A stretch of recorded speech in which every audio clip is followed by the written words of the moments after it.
मेरे प्यारे दोस्तों, आओ चले एक और नई दिलचस्प भरी सपनों की दुनिया में। आप लोगों को लगेगा आप भी उस दुनिया की सैर कर रहे हैं। अभी आप कहानी पे डूब जाएं उससे पहले चैनल को सब्सक्राइब कर दे। अगर आपको कहानी पसंद आए तो वीडियो को लाइक करें और प्यारा सा कमेंट करना न भूले। धन्यवाद। नॉवल का नाम इमॉर्टल मार्शल गॉड को बदलकर अयान बनेगा सुप्रीम थंडर गॉड रखा हूं। पार्ट 8। वह पैरों को क्रॉस करके बैठा था तथा ध्यानपूर्वक गति तकनीक मंत्र को पढ़ने पर ध्यान दे रहा था तथा बार बार उसे अपने मन में दोहरा रहा था। इसकी बात करें तो फ्लैश शैडो स्टेप केवल एक गतिविधि तकनीक थी, लेकिन इसका मंत्रोच्चार काफी जटिल था। किताब पढ़ने के बाद अयान को पता चला कि अब तो अंधेरा हो चुका है। क्या तुमने इसे 2 घंटे से अधिक समय तक देखा? अयान ने अपने कंधे रगड़ते हुए कहा। इसे याद करना मुश्किल नहीं है, इसे समझना कठिन नहीं है। कठिन बात यह है कि इसमें महारत हासिल करना है। वह खड़ा हुआ और अपने आप से बुदबुदाया, मौसम का अंदाजा अपने पैरों के नीचे लगाते हुए। जिस क्षण फ्लैश शैडो स्टेप आर्ट ने प्रभाव डाला, अयान के पैरों के नीचे की धूल के कण धीरे धीरे ऊपर की ओर तैरने लगे। वूश! अयान ने एक कदम आगे बढ़ाया, उसके पीछे पेन भी आया। लानत है, उसने अपना माथा रगड़ा और पाया कि वह वास्तव में एक पहाड़ की दीवार से टकरा गया था। पहाड़ की दीवारों पर पड़ी बड़ी बड़ी दरारों को देखकर अयान दंग रह गया। मेरे घर में तो पहाड़ की दीवारें ही नहीं हैं, ये हो सकता है? आह! उसने पीछे मुड़कर देखा तो पाया कि आसपास का दृश्य बहुत अपरिचित था। उन्हें तुरंत याद आया कि फ्लैश टेप्स उनकी अधिकतम गति 500 मीटर प्रति सेकंड से 5 गुना अधिक तेज थे। ऐसा इसलिए था क्योंकि ब्लैक शार्प पर्वत श्रृंखला घने जंगलों से भरी हुई थी और उसे केवल 100 मीटर दूर चलने की जरूरत थी ताकि वह यह न देख सके कि वह पहले कहाँ गया था। हा, अयान जमीन पर बैठ गया और अपनी हंसी रोक नहीं सका। मेरी कृपान अभी भी बहुत दूर है। उसने एक बार फिर छाया कदमों का प्रयोग करके उसी दिशा में आक्रमण किया जिस दिशा से वह आया था। उस समय तेजी से पीछे हटने और उसके बाद विस्फोटों की एक श्रृंखला के कारण दोनों तरफ का दृश्य धुंधला हो गया था। अयान ने रुककर अपने सिर पर पड़े लकड़ी के टुकड़े उठाए और पीछे मुड़कर देखा। जहां भी वह गुजरे वहां 1 दर्जन पेड़ टूट गए। अयान ने अपना काला स्केल अपने पीछे डाला और उसे स्टोरेज रिंग में रखने के बजाय अपनी पीठ पर उठा लिया। ऐसा इसलिए था क्योंकि वह जानता था कि एक मार्शल कलाकार के हथियार को समय समय पर उसके शरीर के करीब रखना पड़ता है। यदि यह इतने लंबे समय तक जारी रहा तो इससे मार्शल कलाकार और हथियार के बीच एक भ्रामक मौन समझ पैदा हो जाएगी। हालांकि ये काला स्केल 3 मीटर लंबा था और अयान केवल 1.7 मीटर से थोड़ा अधिक लंबा था। पीठ पर चाकू लगे होने के कारण वह थोड़ा असंगत दिख रहा था, लेकिन दृश्यात्मक आघात की कोई कमी नहीं थी। उन्होंने अपने शरीर को अवशोषित करने के लिए काले स्केल का उपयोग करने से पहले कुछ बार अपने कोण को समायोजित किया, जिससे तलवार जमीन को छूने से बच गई। फिर अयान ने खुद से कहा, अगर उसने स्प्लिटिंग ब्लेड की गतिविधियों में सहयोग करने के लिए फ्लैश टेप्स का इस्तेमाल किया तो क्या इसकी शक्ति नाटकीय रूप से नहीं बढ़ जाएगी? ये सोचकर वह तुरंत उत्साहपूर्वक प्रयोग में लग गया। अयान ने अपने दाहिने हाथ में कृपान की मूठ पकड़ी और 10 मीटर दूर एक पेड़ पर निशाना साधते हुए कृपान को आगे बढ़ाया। इसके तुरंत बाद वह चिल्लाया, फ्लैश शैडो, वूश, पेन। उसकी गति बहुत तेज थी और उसका पूरा शरीर एक मूर्ति में बदल गया। हालांकि उसकी कृपान अभी अभी उठी थी, फिर भी वह पहले से ही पेड़ के सहारे झुक चुका था। पेड़ तो नष्ट हो गया, लेकिन उसका चेहरा क्षतिग्रस्त हो गया। अयान असहाय होकर कड़वी मुस्कान के साथ बोला, शैडो फ्लैश टेप्स वाकई बहुत तेज हैं, लेकिन ये बहुत तेज हैं। फ्लैश स्टेप 1 सेकंड में केवल 500 मीटर था, जिससे अयान के लिए 5 मीटर या 10 मीटर की छोटी दूरी तय करना बेहद मुश्किल हो गया था। ये पहली बार था जब अयान को उच्च स्तरीय मूवमेंट तकनीक को पहले से सीखने में कठिनाई महसूस हुई। इस दुविधा को हल करने के लिए हमें बहुत प्रशिक्षण से गुजरना होगा, उसने अपने कंधे रगड़ते हुए कहा। यदि वह बहुत तेज होगा तो वह अपनी प्रतिक्रिया की गति के साथ तालमेल नहीं रख पाएगा, और यदि वह अपनी प्रतिक्रिया की गति के साथ तालमेल नहीं रख पाएगा तो वह अपना लचीलापन खो देगा। अयान ने अपना विशाल काला कृपान उठाया और उसके पैरों के नीचे की धूल धीरे धीरे ऊपर तैरने लगी। एक फुसफुसाहट के साथ वह एक प्रतिरूप में बदल गया और बाहर निकल गया। परिणामस्वरूप पूरी पर्वत श्रृंखला पेड़ों और पहाड़ों से टकराने वाले अयान के निशानों से भर गई। पेन, अय्या, पेन, धत्तेरी की, पेन, एक और टक्कर। आधी रात से लेकर भोर तक लाल सूरज पहाड़ों के बीच की दरारों से जंगल को रोशन करता रहा। अयान एक पेड़ के नीचे पैर मोड़कर बैठा था और अपने साथ लाए मेमने के पैर को तोड़ तोड़ कर खा रहा था और अपने भंडारण रिंग को उलट पलट रहा था। फ्लैश टेप्स ने बहुत अधिक ऊर्जा और मौसम का उपभोग किया है, उसने अपना मुंह पोंछा। भंडारण रिंग में ठीक होने के लिए उपयोग की जाने वाली लगभग सभी जड़ी बूटियां और गोलियां साफ खाली गई थीं। हर बार जब शैडो स्टेप्स 500 मीटर की दूरी तय करता तो वह अपने पिछले मौसम का लगभग 10वां हिस्सा खा जाता। यह आंकड़ा अतुलनीय रूप से भयावह था। अयान ने अपना सामान पैक किया और 10 मीटर दूर एक पेड़ की ओर देखने लगा। इसके बाद जब वह बाहर की ओर भागा तो उसके पैरों के नीचे से धूल उड़ने लगी और उसका शरीर एक मूर्ति में बदल गया। एक क्षण में दौड़ रुक गई। अयान ने खुद को संभाला और पीछे मुड़कर देखा कि पेड़ पहले से ही उससे 5 मीटर पीछे था। मैं 15 मीटर तक दौड़ा। अयान ने सिर हिलाया। त्रुटि लगभग 5 मीटर पर नियंत्रित है, लेकिन यह अभी भी पर्याप्त नहीं है। अयान पालथी मारकर बैठ गया। धीरे धीरे स्वर्ग और पृथ्वी की आध्यात्मिक ऊर्जा को अपने शरीर में समाहित कर रहा था, अपने डेंटियन को अपने मौसम के अनुरूप परिष्कृत कर रहा था। मार्शल कलाकारों के लिए यह साधना का सबसे आम तरीका था, लेकिन अयान के लिए यह थोड़ा अधिक समय लेने वाला था। मुझे आत्मा पत्थरों की जरूरत है। आधे घंटे बाद अयान का शरीर अंततः आदिम ऊर्जा से भर गया, उसने खुद से कहा। उसने अपना पवन पीछा करने वाला घोड़ा ढूंढ लिया और चला गया। स्पिरिट पत्थर एक विशेष प्रकार का अयस्क था। उनमें प्रचुर मात्रा में आध्यात्मिक ऊर्जा थी, जो स्वर्ग और पृथ्वी की आध्यात्मिक ऊर्जा की तुलना में अधिक तेजी से अवशोषित हो जाती थी। वे किसी मार्शल कलाकार की ऊर्जा खपत को तुरंत पूरा कर सकते थे, लेकिन उनकी कीमत बहुत अधिक थी। स्पिरिट पत्थरों को 5 श्रेणियों में विभाजित किया गया था। दोषपूर्ण स्पिरिट पत्थर, निम्न श्रेणी के स्पिरिट पत्थर, मध्यम श्रेणी के स्पिरिट पत्थर, उच्च श्रेणी के स्पिरिट पत्थर और शीर्ष श्रेणी के स्पिरिट पत्थर। मायापुरी शहर में एक स्पिरिट स्टोन की दुकान थी। इस दुकान में 2 मंजिलें थीं। प्रथम मंजिल पर दोषपूर्ण स्पिरिट पत्थर बेचे जाते थे, दूसरी मंजिल पर निम्न श्रेणी के स्पिरिट पत्थर बेचे जाते थे तथा वहां उच्च श्रेणी के कोई स्पिरिट पत्थर नहीं थे। फिर भी वे आत्मिक पत्थर अभी भी बहुत कीमती थे और काउंटर की खिड़की में रखे हुए थे। उनमें से हर एक को रत्न के रूप में बेचा गया। एक दोषपूर्ण आत्मा पत्थर अयान जैसे जियांटियन छठी परत मार्शल कलाकार के लिए मौसम को 2 बार भरने के लिए पर्याप्त था। हालांकि 500 सोने के सिक्कों की कीमत देखकर अयान थोड़ा निराश हो गया। इस समय उसकी भंडारण अंगूठी में केवल कुछ बदलाव थे, और यदि वह इसे एक साथ रखता तो इसकी कीमत केवल 1300 सोने के सिक्के होती।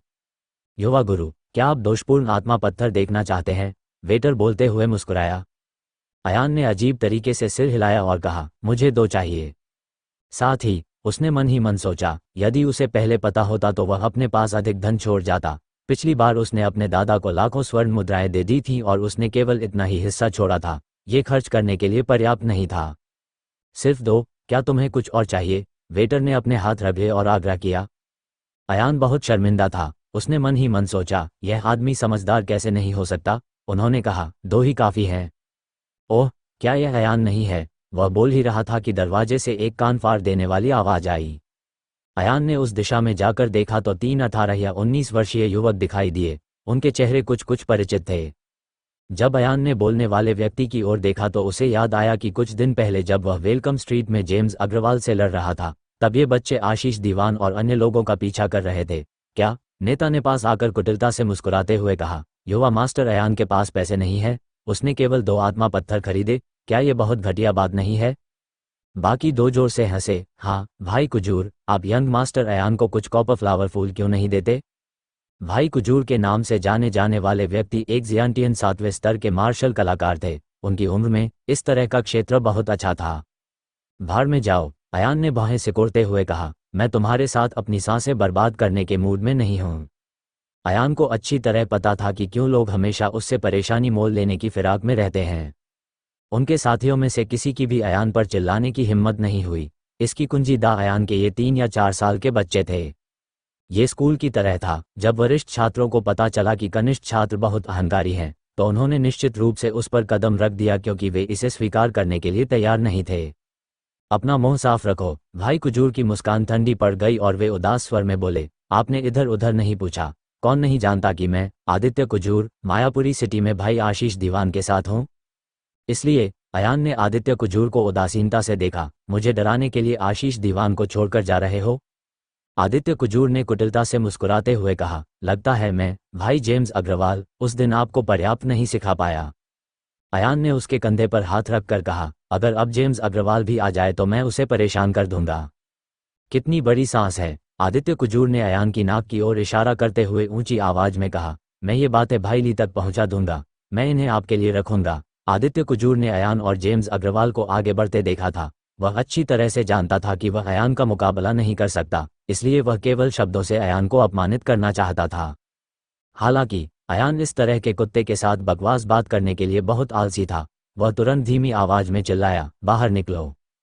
इतना कहते हुए अयान ने अपने दाहिने हाथ से जमीन पर थपथपाया। मौसम ने तार की शक्ति को संघनित कर दिया और अचानक जमीन से लगभग 1 इंच ऊपर विस्फोट हो गया। हवा की एक लहर ने तुरंत उन तीनों को दरवाजे से बाहर धकेल दिया। वे तीनों ऐसे रेंगते हुए ऊपर आए जैसे उन्होंने कोई भूत देख लिया हो। आदित्य कुजूर चौंक गए। शानशन छठी परत, क्या आप कुछ दिन पहले जियांटियन तीसरी परत पर नहीं थे? तुमने कुछ ही दिनों में 3 छोटे छोटे क्षेत्र क्यों पार कर लिए? किनारे खड़े वेटर ने अपना रुख बदला और आदरपूर्वक कहा, ये यंग मास्टर अयान है ना? हमारी युवा मिस ने पहले ही निर्देश दे दिया है कि यदि आप हैं तो दुकान में मौजूद स्पिरिट स्टोन को आप अपनी इच्छानुसार ले जा सकते हैं और आपको इसके लिए भुगतान नहीं करना होगा। ओह, अच्छा ऐसा है। ये सुनकर अयान ने मन ही मन सोचा कि मिस रुयान सचमुच बहुत विचारशील हैं। उसने वास्तव में अनुमान लगाया था कि वह आत्मा पत्थरों का उपयोग करेगी। उन्होंने राजवंश की विशाल विरासत के बारे में सोचा। ये छोटा सा आत्मिक पत्थर वास्तव में कुछ भी नहीं था, इसलिए वह विनम्र नहीं था। भले ही उसे 10 निम्न श्रेणी के आत्मिक पत्थर चाहिए हों। निम्न श्रेणी के स्पिरिट पत्थर दोषपूर्ण स्पिरिट पत्थरों की तुलना में 10 गुना अधिक महंगे थे तथा उनका प्रभाव भी 10 गुना अधिक प्रभावी था। एक निम्न श्रेणी का आत्मिक पत्थर अयान के लिए अपने दांतियन को 20 बार आध्यात्मिक ऊर्जा से भरने के लिए पर्याप्त था। ये 10 निम्न श्रेणी के स्पिरिट स्टोन 50,000 स्वर्ण सिक्कों के बराबर थे, जो अयान के लिए 200 बार उपयोग करने के लिए पर्याप्त थे। मेरे लिए अपनी युवा मिस को धन्यवाद। अयान ने स्पिरिट स्टोन हटा दिए और वेटर से कहा, मैं किसी और दिन उससे मिलने आऊंगा। वेटर तुरंत मुस्कुराया और कहा, आप बहुत अच्छे हैं। अयान स्पिरिट स्टोन की दुकान से बाहर निकला और अपनी नज़र सड़क के दूसरी ओर घुमाने लगा। वे तीनों सड़क के उस पार उसे लालच भरी निगाहों से देख रहे थे। किसने सोचा था कि आदित्य कुजूर हार के बाद भी अपना चरित्र नहीं बदलेंगे और इतना दबंग बनने की हिम्मत नहीं जुटा पाएंगे? लेकिन तभी अयान को पता चल गया कि आदित्य कुजूर ऐसा क्यों कर रहा है, क्योंकि आदित्य कुजूर के पीछे से एक भारी भरकम व्यक्ति बाहर निकल रहा था। आशीष दीवान। अयान ने आंखें सिकोड़ते हुए मन ही मन सोचा, इन परेशान करने वाली मक्खियों को किसी भी कीमत पर नहीं भगाया जा सकता। अयान, हम फिर मिलेंगे। आशीष दीवान ने अपने कंधों को मोड़ लिया और उनकी भुजाओं के बीच की मांसपेशियां ऊपर उठ गईं, जिनमें भरपूर शक्ति थी। कोई बात है क्या? अयान ने यह इसलिए पूछा क्योंकि आशीष दीवान ने उन तीनों के साथ पहले ही उसका रास्ता रोक रखा था। भाई है, यह वह बदमाश है। आदित्य कुजूर आशीष दीवान के पास खड़े होकर दांत पीस रहे थे। जाहिर है, ऐसा लग रहा था कि उसे कोई समर्थक मिल गया है, इसलिए उसने बात होने का नाटक किया। आशीष दीवान ने अयान की ओर देखा और कहा, तुम सचमुच एक उपद्रवी हो। आप जहां भी जाते हैं वहां उकसावा देते हैं। अयान ने व्यंग्यात्मक लहजे में कहा, यह स्पष्ट है कि आपके कुत्ते ने ही सबसे पहले लोगों को काटा है। मैं आपको सलाह देता हूं कि आप इसे उचित रूप से प्रशिक्षित करें ताकि आप उन लोगों को न काटें जिन्हें आप उकसा नहीं सकते। तुम्हारी हिम्मत कैसे हुई मुझे कुत्ता कहने की? आदित्य कुजूर क्रोधित हो गए और उन्होंने अयान के चेहरे पर थप्पड़ मारने के लिए हाथ उठाया। अयान ने अपना बायां हाथ घुमाया। उसकी हथेली ने आदित्य कुजूर की ओर एक अत्याचारी जियाटियन थप्पड़ मारा। पीछे हटना। आशीष दीवान ने आदित्य कुजूर को धक्का देकर दूर कर दिया और फिर उसने अपनी हथेली भी बाहर निकाल ली। विशाल हथेली अयान से जुड़ी हुई थी। इन दोनों लोगों की हथेली के प्रहार की गति बहुत धीमी थी। सबसे महत्वपूर्ण बात यह थी कि उनकी हथेलियों में सघन मौसम था। जैसे ही उन दोनों ने एक दूसरे का हाथ थामा, अयान तुरंत सतर्क हो गया। आशीष दीवान को अपने युग का नंबर 1 विशेषज्ञ कहा जाता था और यह निश्चित रूप से इतना आसान नहीं होगा। दूसरी ओर आशीष दीवान के चेहरे पर आत्मविश्वास झलक रहा था। उसने स्पष्ट रूप से अयान को खाने का फैसला कर लिया था। अंधेरे में दोनों की हथेलियों के बीच घमासान मुकाबला चल रहा था। अयान ने शुरू से ही अपने प्रतिद्वंद्वी को कम नहीं आंका और आशीष दीवान की पूरी बाह पर भयंकर और क्रूर तरीके से हमला बोल दिया। हालांकि उसके ठीक बाद उन्हें लगा कि आशीष दीवान की हथेली में एक घना और विशाल मौसम था और यह एक पहाड़ की तरह शांत था जो लगातार विपरीत दिशा में उसे निगल रहा था।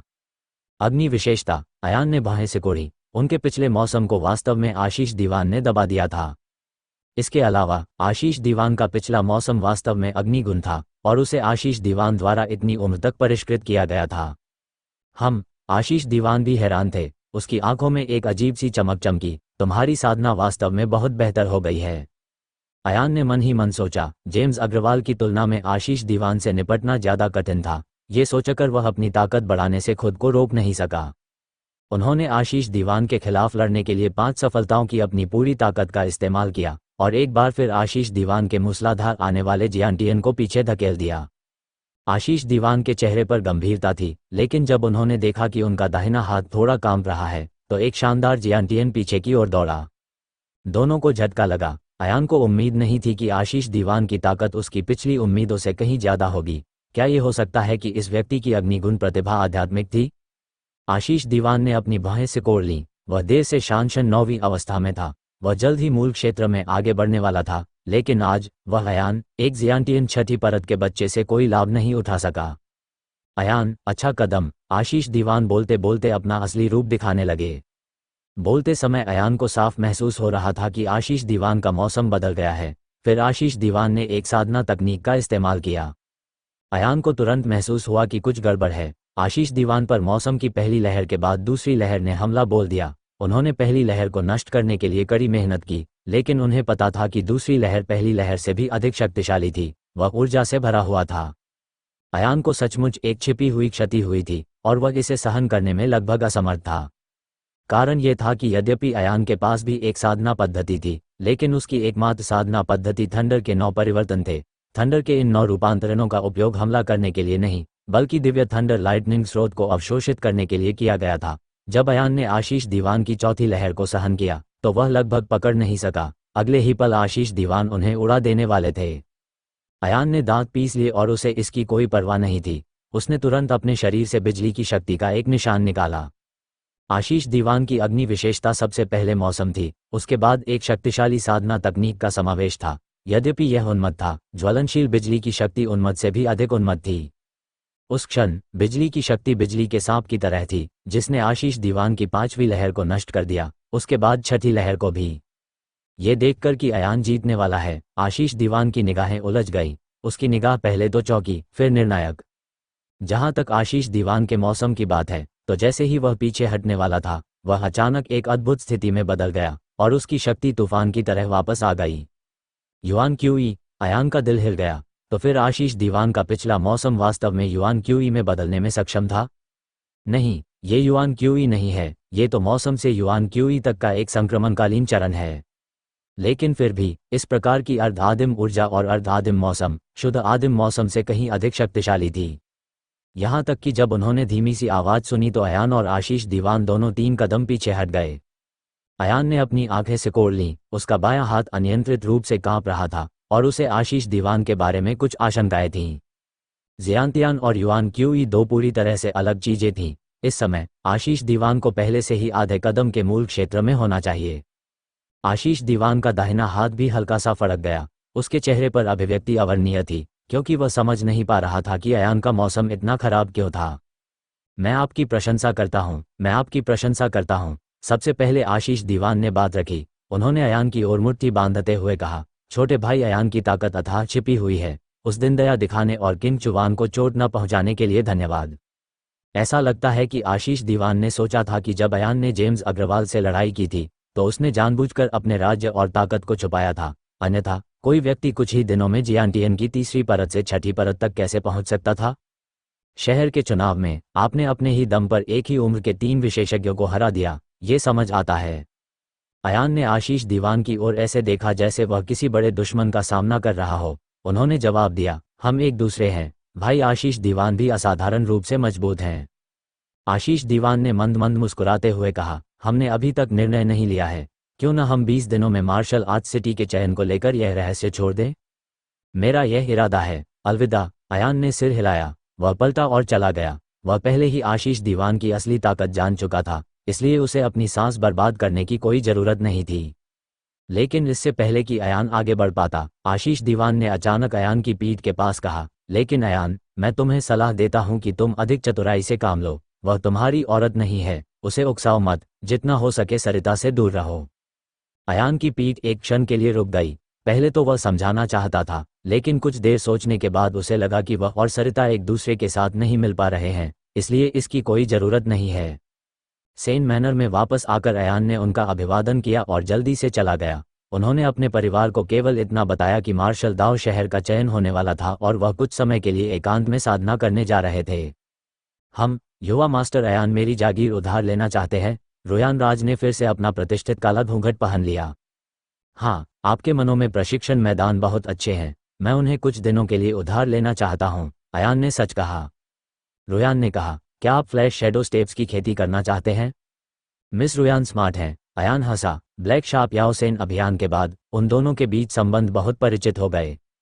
वह जागीर मूलतः मेरा विश्राम स्थल था, रोयान ने बोलते हुए कहा। उसका स्वर थोड़ा उदास था। कुछ दिनों में मैं सिला को कबीले में वापस लाऊंगी ताकि उसके लिए बेहतर स्वास्थ्य लाभ का माहौल बनाया जा सके। तो फिर जागीर आपको दे दी जाएगी, युवा मास्टर अयान। अयान दंग रह गया और बोला, मिस रोयान अब जा रही है, आप कुछ दिन और क्यों नहीं रुकते? रोयान अचानक खड़ा हुआ और अयान यिंगयन को प्रणाम किया। अयान जल्दी से मदद के लिए आगे बढ़ा, लेकिन रोयान ने उसे रोक दिया। रोयान फुसफुसाया, युवा मास्टर अयान, आपकी प्रतिभा के रहस्यों को उजागर करने और मेरी बहन को ठीक करने के लिए धन्यवाद। ऐसी महान दयालुता को रोयान कभी नहीं भूलेगा। हालांकि दुनिया में ऐसा कोई बोझ नहीं है जो खत्म न हो, अंततः हमें अलग होना ही होगा। अयान की नज़रें नर्म पड़ गईं और उसने आह भरते हुए कहा, मिस रोयान, आपको इतना विनम्र होने की ज़रूरत नहीं है। मुझे खुद लिटिल सिला बहुत पसंद है। भले ही आपने ऐसा न कहा हो, मैं उसे अनदेखा नहीं करूँगा।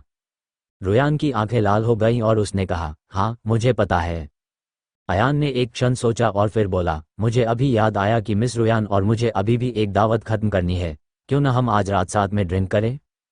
रोयान ने अपना काला घूंघट हटाया और अयान को देखकर मीठी मुस्कान दी। उस रात अयान और लेडी रोयान शराब का आनंद लेने के लिए रात उधार लेकर मनों में गए। अयान मूल रूप से किसी छोटी जगह से नहीं था और रोयान एक धनी परिवार से था। जब वे दोनों बात कर रहे थे तो वे और अधिक अटकलें लगाने लगे थे। उन्होंने पाया कि उनके बीच बहुत सारी समानताएं थीं तथा उनके बीच कहने के लिए हमेशा अनंत बातें थीं। हालांकि जितना अधिक ऐसा हुआ, मिस रोयान का प्रस्थान उतना ही अधिक भावुक होता गया। रोयान, यंग मास्टर के लिए टोस्ट। रोयान ने अपना वाइन ग्लास उठाया और अयान से कहा, युवा मास्टर और मैं एक ही समय में एक दूसरे से मिले थे। मुझे बस इस बात से नफरत है कि हम बहुत देर से मिले। अयान ने रोयान को एक शानदार मुस्कान दी। प्राचीन लोगों के पास बादल थे और मैंने सुना है कि रात में मरना ठीक है। यद्यपि यह वाक्य आपके और मेरे लिए उपयुक्त नहीं है, फिर भी मेरी वर्तमान मनस्थिति यही है। शराब का गिलास पीने के बाद वे दोनों, जो पहले अपनी बात पूरी नहीं कर पाए थे और बातचीत कर रहे थे, चुप हो गए। रात नशीली थी, लेकिन शराब नशीली नहीं थी। वे दोनों भोर होने तक आगे पीछे शराब पीते रहे। अंत में उनमें से किसी को भी याद नहीं रहा कि उन्होंने क्या कहा था।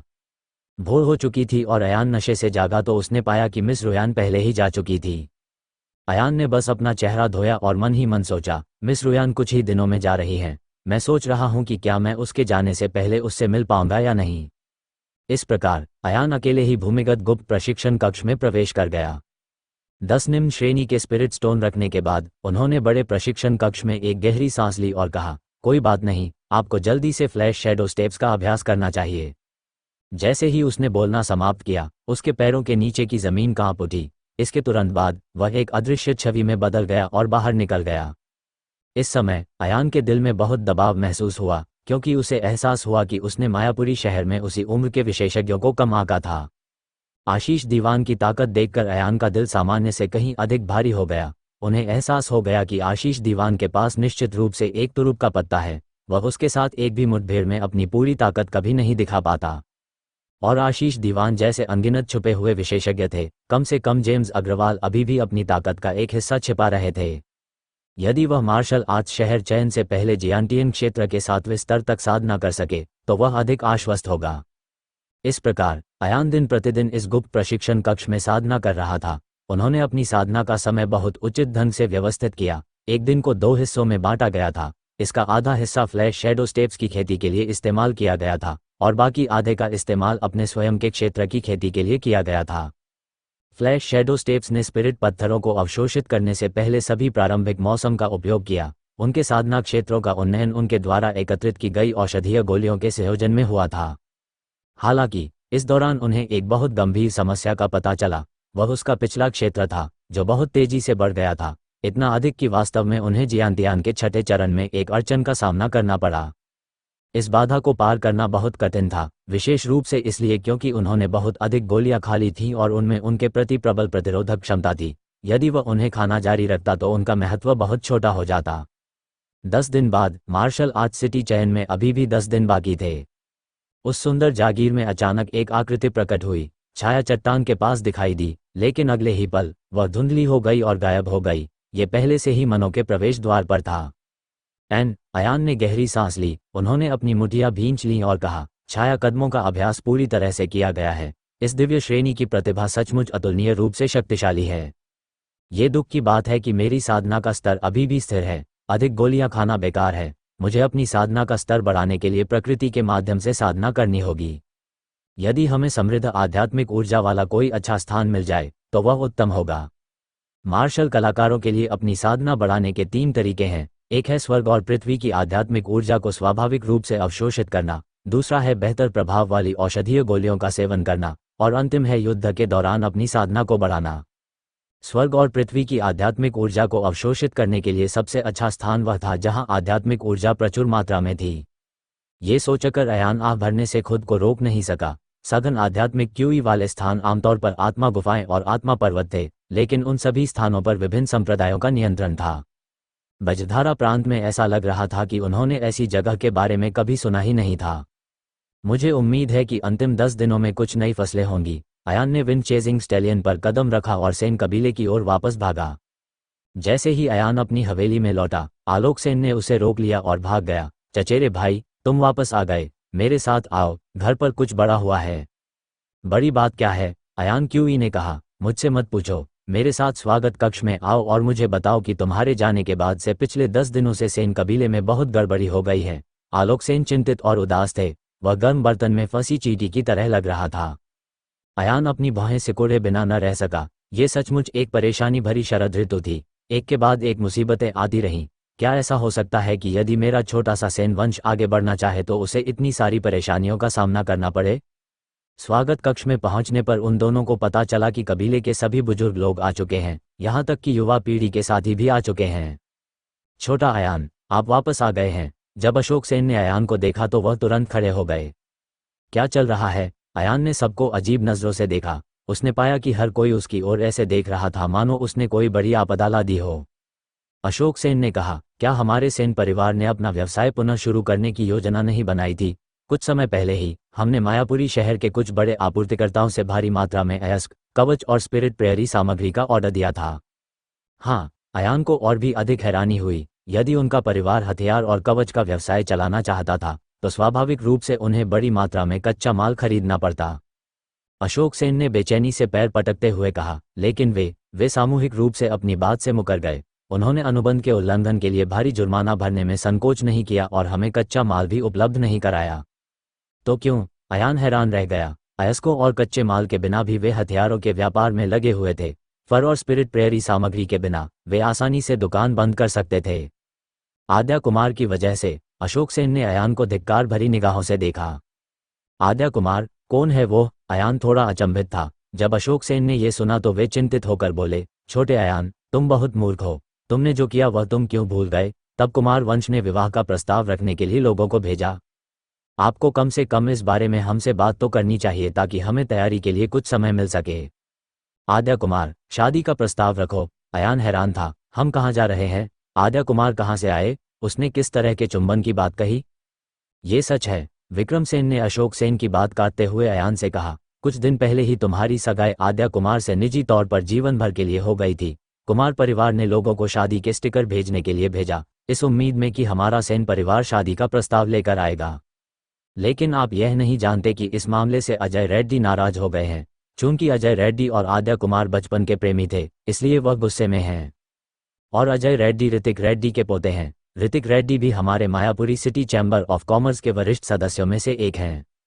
इस बिंदु पर विक्रम सेन ने आह भरते हुए कहा, ऋतिक रेड्डी ने धमकी दी कि जब तक हमारा सेन वंश अपना सिर नीचे करके अपनी गलती स्वीकार नहीं कर लेता और कुमार वंश के साथ सगाई रद्द नहीं कर देता, अन्यथा वे पहले ही बड़ी संख्या में आपूर्तिकर्ताओं से संपर्क कर चुके हैं। वे अनुबंध तोड़ने और अनुबंध का भुगतान करने के लिए आज रात सेन कबीले के पास आएंगे। अब से वे सेन कबीले को कोई कच्चा माल उपलब्ध नहीं कराएंगे। पूरे सेन कबीले ने आह भरी। सेन वंश का उत्थान का मार्ग वास्तव में कठिन था। हालांकि अयान ने गहरी बाहें सिकोड़ते हुए कहा, रुको, यह मामला ठीक नहीं है। मैं किसी आद्या कुमार को नहीं जानता और मेरे लिए निजी तौर पर उसके साथ जीवन भर का रिश्ता तय करना और भी असंभव है। क्या? सेन कबीले के सभी लोग अचंभित रह गए। तो ये गलतफहमी है। महापुरुष ने राहत की सांस ली और कहा, चूंकि आपके और आद्या कुमार के बीच ऐसा रिश्ता नहीं है तो आइए हम अपना रवैया दिखाएं। हम कुमार वंश में विवाह नहीं करेंगे। क्या ये तय नहीं है? नहीं, यह इतना आसान नहीं है। अयान ने अपना सिर हिलाया और महान बुजुर्ग के सुझाव को अस्वीकार कर दिया। महान बुजुर्ग ने उत्सुकता से कहा, क्यों नहीं? विक्रमसेन ने कहा, वास्तव में ये काम नहीं करेगा। यदि इसकी खबर फैल गई तो ये सुनना बहुत अप्रिय होगा। अन्य लोग निश्चित रूप से सोचेंगे कि हमारा सेन कबीला भयभीत था। अचानक सबको एहसास हुआ, यह सही है। कुछ लोग तो ये जरूर कहेंगे कि सेन वंश इतना डरा हुआ था कि उन्होंने शादी का प्रस्ताव रखने की भी हिम्मत नहीं जुटाई। वे इस कबीले में अपनी प्रतिष्ठा खो देंगे और सब उनका मजाक उड़ाएंगे। ऐसा इसलिए था क्योंकि यद्यपि सेन वंश को मायापुरी नगर के 3 महान कुलों द्वारा दबा दिया गया था, फिर भी उन्होंने अपने सबसे वीरान दिनों में कभी अपना सिर नीचे नहीं झुकाया था। विक्रमसेन हमेशा सेन वंश से जुड़े रहे। छोटे अयान, विक्रमसेन ने गंभीरता से कहा, इस मामले को अच्छी तरह से निपटाया जाना चाहिए। आप क्या सोचते हैं? अयान ने गहरी सांस ली और कहा, चूंकि अभी तक हमारी सगाई नहीं हुई है, इसलिए ऐसा नहीं है कि हम अपनी सगाई से मुकरेंगे। मैं कुमार परिवार को निश्चित रूप से अस्वीकार कर दूंगी, लेकिन अभी नहीं। बोलते हुए अयान ने भीड़ को प्रणाम किया। दादाजी, चाचा। छोटे अयान ने सेन वंश के लिए परेशानी खड़ी कर दी है। मैं कारण और प्रभाव जानने के लिए कुमार वंश के पास जाऊंगा। इसके बाद अयान सवालों से भरा पेट लेकर मायापुरी शहर में कुमार वंश के पास पहुंचा। कुमार वंश मायापुरी शहर के प्रमुख कुलों में से एक था। यह एक शुद्ध वाणिज्यिक कबीला था। इसका मार्शल आर्ट से कोई संबंध नहीं था। इस वंश की संपत्ति की बात करें तो यह निश्चित रूप से मायापुरी शहर के तथाकथित 3 महान वंशों से कहीं अधिक है। जैसे ही अयान कुमार कुल में पहुंचा, उसका गर्मजोशी से स्वागत किया गया। ऐसा लग रहा था कि उन्होंने पहले ही अयान को अपना चाचा घोषित कर दिया था। आखिरकार अयान वर्तमान में मायापुरी शहर के सबसे हॉट मार्शल आर्ट प्रतिभाशाली लोगों में से एक था। यदि कुमार वंश, जो एक वाणिज्यिक वंश है, सेन वंश से विवाह कर सकता है, तो यह अच्छी बात मानी जाएगी कि उनके पास व्यापारी और मार्शल कलाकार दोनों ही होंगे। जल्द ही अयान ने आद्या कुमार को देखा। यह एक युवा और ऊर्जावान महिला थी। वह 17 वर्ष की थी और उसकी नक्काशी बहुत ही सुंदर थी। उन्हें सुंदरता का प्रतीक भी माना जा सकता है। युवा मास्टर अयान, आप यहाँ हैं। आद्या कुमार की बाहें वसंत से भर गई और उन्होंने थोड़ी शर्मिंदगी के साथ अयान को अपने बॉर्डियर में आने दिया। अयान ने आद्या कुमार की ओर देखा, जो उसके व्यवहार से थोड़ा शर्मिंदा था और उसे नहीं पता था कि क्यों। उन्होंने कहा, मिस कियान, यह विवाह प्रस्ताव। आद्या कुमार की आंखें झुकी हुई थीं और उनके गाल लाल हो गए थे। वह फुसफुसाते हुए बोली, युवा मास्टर अयान का प्रदर्शन कस्बे की शुरुआत से ही बहुत आकर्षक रहा है। ऐसा माना जा सकता है कि आद्या मन ही मन यंग मास्टर अयान की प्रशंसक थी। अयान को समझ नहीं आया कि हंसे या रोए, और बोला, अगर बात बस ऐसी ही होती तो शादी का प्रस्ताव रखने की नौबत नहीं आती, है ना? क्या? आद्या कुमार का चेहरा पीला पड़ गया। क्या यंग मास्टर अयान अपनी बात से पीछे हट रहे हैं? उसने आश्चर्य से पूछा। क्या अफसोस है, मैं तुम्हें पहले नहीं जानता था, अयान ने कहा। अयान को अभी भी तुमसे एक और बात पूछनी है। मुझे आद्या कुमार को रेड्डी कबीले से संवाद करने और गुप्त रूप से इस गलतफहमी को सुझाने के लिए परेशान करना होगा। अयान ने बहुत स्पष्ट रूप से सोचा। इस मामले से मुकरना स्पष्ट रूप से सेन वंश के लिए अच्छा नहीं था। यदि कुमार वंश रेड्डी वंश के साथ इस गलतफहमी को सुलझा लेता है, तो यह माना जाएगा कि उसने आद्या कुमार और अजय रेड्डी की इच्छा पूरी कर दी है। इसके अलावा वह इन दोनों लोगों को जानता भी नहीं था, इसलिए उनके बीच कोई झगड़ा करने की जरूरत ही नहीं थी। किसने सोचा था कि आद्या कुमार की अभिव्यक्ति इतनी बदसूरत होगी? वह पहले हरा और फिर सफ़ेद हो जाता। वह घृणा से चिल्लाई, चूंकि युवा मास्टर अयान मेरे प्रति निर्दयी है, तो वह मेरे आत्मा पत्थरों को उपहार के रूप में क्यों स्वीकार करेगा? मेरी बेटी के परिवार ने युवा मास्टर अयान के प्रति अपनी सद्भावना व्यक्त करने की पहल की। तुमने मेरी दयालुता भी स्वीकार कर ली। क्या यह इस बात का संकेत नहीं है कि आप मुझे स्वीकार करने को तैयार हैं? ये सुनकर अयान के दिल में सचमुच 10,000 जानवर दौड़ने लगे। हे भगवान, वह आत्मा पत्थर मुझे मिस रोयान ने नहीं, बल्कि आद्या कुमार ने दिया था। यह एक बड़ी गलतफहमी है। अयान को समझ नहीं आ रहा था कि हंसे या रोए। उसने अपना सिर हिलाया और कहा, मैंने सोचा था कि यह कोई दूसरी औरत है। अच्छा, कोई दूसरी औरत? किसने सोचा था कि आद्या कुमार यह सुनकर और भी क्रोधित हो जाएंगे? उसने दरवाजे की ओर इशारा करते हुए कहा, युवा मास्टर अयान, कृपया चले जाइए, मैं तुम्हें नहीं भेजूंगा। अयान बिना किसी कारण के आया और उसे कुमार मनों से बाहर निकाल दिया गया। इस बात से गलतफहमी पैदा हो गई और अयान को समझ नहीं आया कि क्या कहे। वह असहाय होकर केवल सेन कबीले के पास लौटकर इस बारे में बात कर सकता था। इस बार अंधेरा था। सेन मैनर में पहुंचने पर उसने पाया कि बड़ा स्वागत कक्ष लोगों से भरा हुआ था और नगरपाल भी आए हुए थे। इस समय वह पहली सीट पर बैठे विक्रमसेन के साथ बातचीत कर रहे थे। लॉर्ड सिटी लॉर्ड, आप यहाँ हैं। अयान ने नगरपति का अभिवादन किया। आयुष सरदार ने अयान को देखा और कहा, मैंने सुना है कि Mayapuri chamber of commerce Sen वंश का बहिष्कार करने जा रहा है। ये बहुत बड़ा बवाल है। मैं इस बार सेन कबीले को बातचीत में मदद करने के लिए यहाँ हूँ और देखना चाहता हूँ कि क्या मैं उनके रिश्तों में सुधार ला सकता हूँ। हालांकि आयुष सरदार के शब्द बदल गए और वह अचानक मुस्कुराया। ऐसा लगता है कि अयान ने न केवल उसी उम्र के कई मार्शल कलाकारों को नाराज किया, बल्कि उसने उसी उम्र की कई महिलाओं को भी आकर्षित किया। अयान को समझ नहीं आ रहा था कि हंसे या रोए। उन्होंने कहा, महाराज, आप कब से मजाक कर रहे हैं? यह मामला हमारे सेन कबीले के जीवन और मृत्यु से संबंधित है। मायापुरी शहर के 3 बड़े कबीले सेन कबीले को दबाने में सक्षम थे, लेकिन अगर Mayapuri chamber of commerce Sen कबीले की स्थापना करना चाहता था तो यह वास्तव में एक बड़ी बात थी। आयुष सरदार भी गंभीर हो गए। मैं आप दोनों के बीच सुलह कराने की पूरी कोशिश करूंगा। हालांकि उस बूढ़े आदमी ऋतिक रेड्डी का स्वभाव बेहद खराब है। मुझे डर है कि वह सेन कबीले को आसानी से नहीं छोड़ेगा। मायापुरी मर्चेंट गिल्ड के एल्डर रेड्डी यहाँ हैं। इसके तुरंत बाद लोगों का एक बड़ा समूह अंदर आया। उनका नेतृत्व मायापुरी मर्चेंट गिल्ड के वरिष्ठ सदस्यों में से एक ऋतिक रेड्डी कर रहे थे। ऋतिक रेड्डी के बगल में एक बहुत ही सुंदर युवक खड़ा था और यह व्यक्ति ऋतिक रेड्डी का पोता अजय रेड्डी था। वहां उपस्थित सभी लोग उनका स्वागत करने के लिए खड़े हो गए, यहां तक कि स्वयं नगरपाल भी खड़े हो गए। हालांकि ऋतिक रेड्डी इतने शक्तिशाली थे कि उन्होंने भीड़ को नजरअंदाज कर दिया और बिना किसी और देखे सीधे रिसेप्शन हॉल के सबसे गहरे हिस्से में चले गए। सेन कबीले के किसी व्यक्ति ने जल्दी से एक मुख्य सीट जोड़ दी। ऋतिक रेड्डी ने नाक सिकोड़ी और अपनी सुनहरी कृपान के साथ बैठ गया। ऋतिक रेड्डी का अनुसरण करने वाले लोगों का बड़ा समूह मायापुरी शहर में विभिन्न क्षेत्रों से कच्चे माल के आपूर्तिकर्ता थे। लोगों का ये समूह उसे लालच भरी नजरों से देख रहा था और सेन कबीले को बिल्कुल भी अच्छी नज़र से नहीं देख रहा था। तुम अयान हो? इससे पहले कि ऋतिक रेड्डी कुछ कह पाते, उनके पोते अजय रेड्डी ने अचानक अयान की ओर इशारा करते हुए कहा। वह किसी उच्च पदस्थ व्यक्ति की तरह नौकर की ओर इशारा करते हुए व्यवहार कर रहा था। जब अजय रेड्डी ने अयान की ओर इशारा किया तो उसका दिल गुस्से से भर गया। उसने कहा, मैं अयान हूं। अजय रेड्डी का चेहरा उदास था जब उन्होंने कहा, कितनी शक्तिशाली उपस्थिति है। मैंने सुना है कि कुछ दिन पहले तुम आशीष दीवान की औरत को छूना चाहते थे और सड़क पर उससे झगड़ा भी किया था। क्या तुम पिटाई से डर रहे हो और तुम मेरी औरत को छूने के लिए घूम रहे हो? अयान, एक मार्शल आर्टिस्ट के तौर पर अगर आप मार्शल आर्ट को सही तरीके से नहीं सीखते हैं तो आप सारा दिन खेलते ही रहते हैं। आप किस तरह के आदमी हैं?